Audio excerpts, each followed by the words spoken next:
नमस्कार, मैं हूं अंकुर और आप देख रहे हैं सत्यहिंदी.com।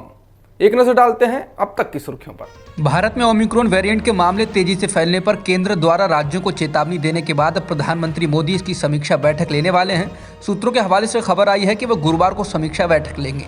ये रिपोर्ट तब आ रही है जब ओमिक्रॉन के तेजी से फैलने के कारण चिंताएं बढ़ गई हैं।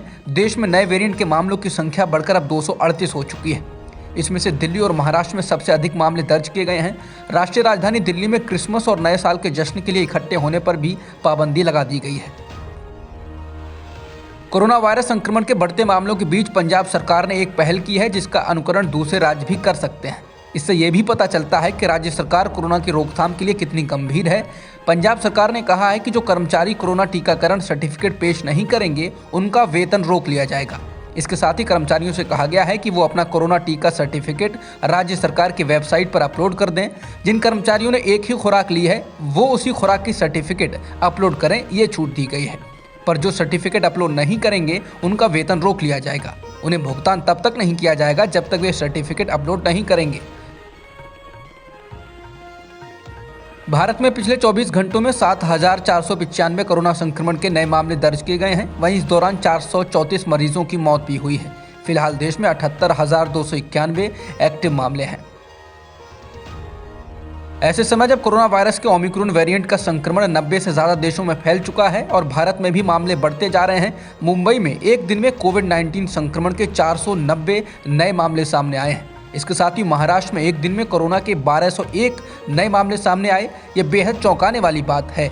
मुंबई में मंगलवार को कोरोना के 327 नए मामले मिले थे। 15 अक्टूबर के बाद पहली बार इतनी संख्या में नए मरीज मिले हैं। उस दिन कोरोना के 488 मरीज सामने आए थे।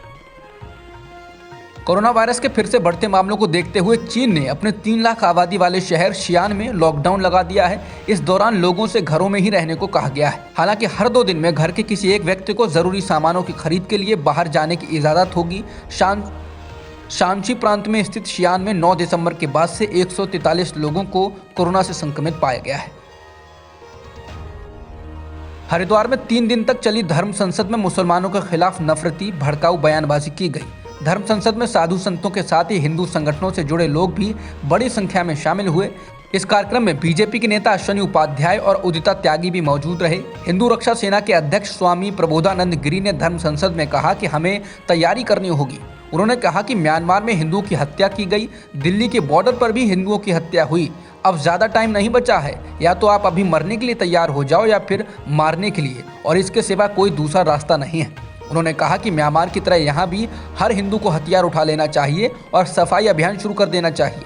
प्रबोधानंद गिरी इससे पहले हिंदुओं को 8 बच्चे पैदा करने के साथ ही मुसलमानों के खिलाफ कई बार नफरती बयानबाजी कर चुके हैं। प्रबोधानंद गिरी उत्तर प्रदेश के मुख्यमंत्री योगी आदित्यनाथ के साथ अपनी तस्वीर को सोशल मीडिया पर शेयर कर चुके हैं। उनकी उत्तराखंड की बीजेपी सरकार में कैबिनेट मंत्री धन सिंह रावत और पूर्व मुख्यमंत्री तीरथ सिंह रावत के साथ भी फोटो आ चुकी है। धर्म संसद में महामंडलेश्वर साध्वी अन्नपूर्णा उर्फ पूजा शकुन पांडे ने भी भड़काऊ बयानबाजी की। उन्होंने कहा कि हथियारों के बिना कुछ भी संभव नहीं है और अगर आप उनकी जनसंख्या को खत्म करना चाहते हैं तो उनकी हत्या करो। साध्वी ने कहा कि हत्या और जेल जाने के लिए तैयार रहें। अगर हम में से 100 लोग भी उनके 20 लाख लोगों को मारने के लिए तैयार हो जाएं तो हमारी जीत हो जाएगी। उन्होंने कहा कि वो हिंदुत्व की रक्षा के लिए हर हाल में हथियार उठा लेंगी।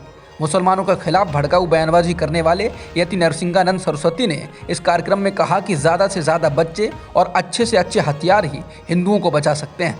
हैरानी की बात यह है कि इन लोगों के वीडियो सोशल मीडिया पर वायरल होने के बाद भी कोई पुलिस, कोई न्याय व्यवस्था इन्हें जेलों में ठूंसने के लिए अब तक आगे नहीं आई। अयोध्या में राम मंदिर निर्माण की शुरुआत के बाद से ही राज्य सरकार के अधिकारियों और जनप्रतिनिधियों और उनके रिश्तेदारों द्वारा मंदिर के आसपास नियमों का उल्लंघन कर जमीन खरीदने के मामले में जांच के आदेश दे दिए गए हैं। इंडियन एक्सप्रेस की रिपोर्ट के बाद ये जांच के आदेश दिए गए। बता दें, अयोध्या में 9 नवंबर 2019 को राम मंदिर पर सुप्रीम कोर्ट के फैसले के बाद से ही मंदिर के कुछ किलोमीटर तक जमीन खरीदने की होड़ लग गई। खरीदने वालों में स्थानीय विधायक के अलावा जमीन खरीद मामले में ट्रस्ट की जाँच कर रहे कम से कम 3 अधिकारियों के रिश्तेदार भी शामिल हैं। रिपोर्ट के अनुसार राम मंदिर स्थल से करीब 1 किलोमीटर दूर पर अयोध्या के तत्कालीन IAS अधिकारी अनुज झा के पिता ने भी जमीन खरीदी, जो 23,40,000 रुपए की बताई गई है। कांग्रेस ने उत्तराखंड के पूर्व मुख्यमंत्री हरीश रावत और कांग्रेस विधायक दल के नेता प्रीतम सिंह को चुनाव से पहले राज्य में राज्य नेतृत्व के भीतर की स्थिति को शांत करने के लिए दिल्ली बुलाया है। नेताओं की कल राहुल गांधी से मिलने की संभावना है। विधानसभा चुनाव की तैयारियों के साथ उत्तराखंड के मौजूदा हालात पर भी चर्चा की जाएगी। यह घटनाक्रम रावत के एक के बाद एक ट्वीट्स के एक दिन बाद आया है, जिसमें रावत ने कहा कि संगठन उनका सहयोग नहीं कर रहा है और मुंह फेर कर खड़ा हो जा रहा है। रावत ने कहा था कि सत्ता के छोड़े हुए लोग उनके हाथ बांध रहे हैं। उन्होंने ये भी कहा कि उनके मन में अब विश्राम का भी विचार आ रहा है। हरीश रावत द्वारा कांग्रेस आलाकमान के खिलाफ मोर्चा खोलने के बाद अब कांग्रेस पार्टी में रहते हुए ही उसकी आलोचना करते रहने वाले नेता मनीष तिवारी ने भी कांग्रेस आलाकमान पर निशाना साधा। उन्होंने ट्वीट किया है, पहले असम फिर पंजाब अब उत्तराखंड, भोग पूरा ही पाउंडगे, कसर न रह जावे कोई। बता दें कि तिवारी पहले भी पंजाब कांग्रेस प्रधान नवजोत सिंह सिद्धू से लेकर कांग्रेस हाईकमान के नेताओं पर निशाना साधते रहे हैं। अब तक की खबरों में इतना ही। बाकी खबरों के लिए बने रहिए सत्यहिंदी.com के साथ। सत्य हिंदी का ऐप डाउनलोड करें गूगल प्ले स्टोर पर।